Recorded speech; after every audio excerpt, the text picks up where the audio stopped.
In today's video, I'm going to teach you how to create a customer statement in QuickBooks Online.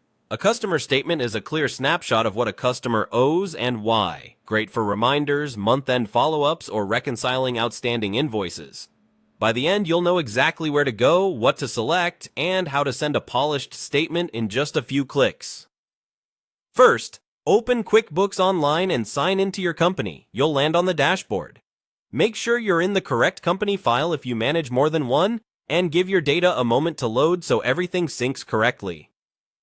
Next, look for the Create or Plus New icon. Depending on your layout, you'll see a plus sign at the top or a New button on the left menu.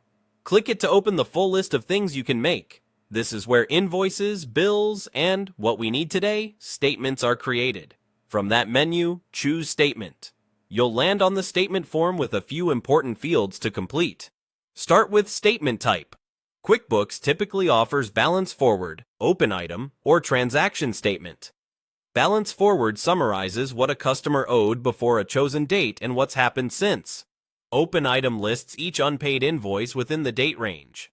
Transaction Statement shows all activity paid and unpaid for that period. Pick the one that fits your goal. For a reminder of what's overdue, Open Item is often the clearest. Select your customer or a group of customers if you're sending the same type of statement to several at once. Set the statement date and the date range. Align this with your billing cycle. Monthly is common, so your customers understand exactly what period the statement covers. If you use aging, confirm the aging date and bucket so the current 30, 60, and 90+ day columns look right. Add a short message if you like, something polite and specific such as a thank you note or payment instructions. Double-check the delivery method.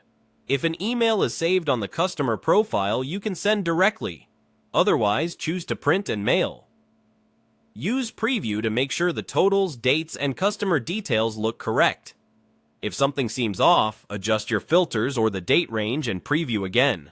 When everything looks good, click Save or Save and Send if you're emailing it right away. QuickBooks will confirm it's saved, and if you sent it, you'll see a status update. You can later revisit the customer's profile to view the statement history or resend as needed. That's it. Simple, clear, and professional. Create, choose statement, fill the details, preview, and save. You're ready to keep your receivables communication clean and consistent.